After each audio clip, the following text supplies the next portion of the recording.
You've looked at someone's life and felt it. That quiet ache. Their path looked softer, their mornings easier than yours, their load lighter.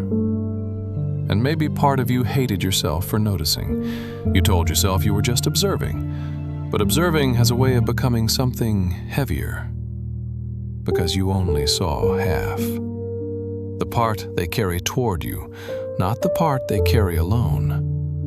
And eventually, you begin to see things differently. But you won't find it until you come down from the distance you've been watching from. This is the story of a crow who had the sharpest eyes in the valley and still only saw half.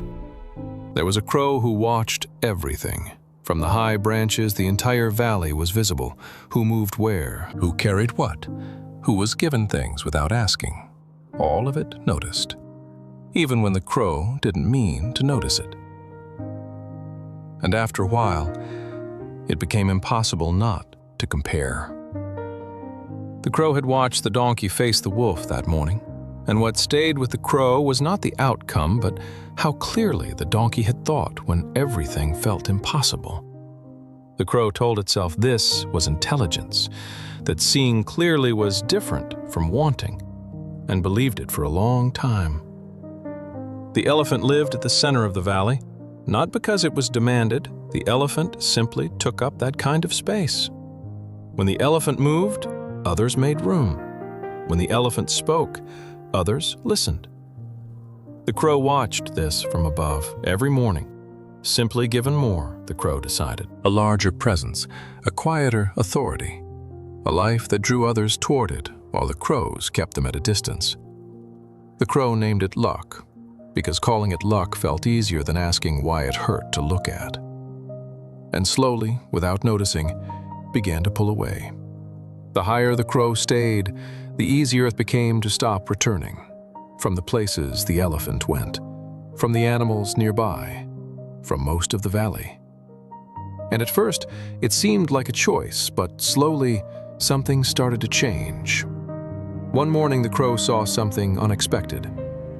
The elephant was standing alone, at the far edge of the valley, not resting, not at peace, carrying something, waiting for someone to come. The rabbit, the deer, anyone.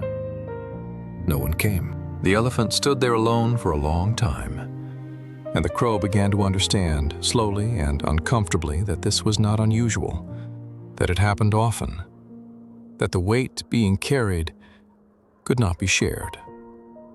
And for the first time, the crow stopped envying the elephant long enough to actually see it. It could only be held, every day, alone.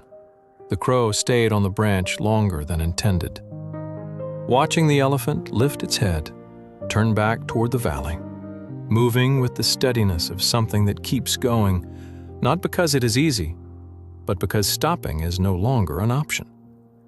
And then something shifted. The entire view had been from above, only what was visible from that distance, the way others gathered, the attention, the space the elephant occupied, the surface of it. Called the whole thing, but never once asking what it cost. And suddenly, the distance didn't feel intelligent anymore. The crow came down from the branch for the first time in a long time, moving through the parts of the valley that had been avoided, feeling how long the absence had lasted. Not invisible, absent. Invisible means unseen. Absent means you removed yourself and called it something else. Independence, clarity. That is what the crow had called it. The crow understood now what it actually was. The elephant was near the old trees as the afternoon light came in low. The crow landed nearby, said nothing at first. Then, quietly, "I thought your life was easier than mine. I see now I was only looking at part of it." The elephant was quiet. Then, "Every life looks different from above." The crow stayed until the light changed, not talking much, just present. For the first time in a long time, simply present. It is easy to compare the parts of your life no one sees to the parts of someone else's life everyone does. We see what they carry toward us and miss what they carry alone. The crow had sharp eyes, could see further than most, but seeing far is not the same as seeing clearly. The life that looks full from a distance may be carrying something you cannot see from where you are standing, and the life that feels small up close may be offering something you keep missing because you are always looking somewhere else.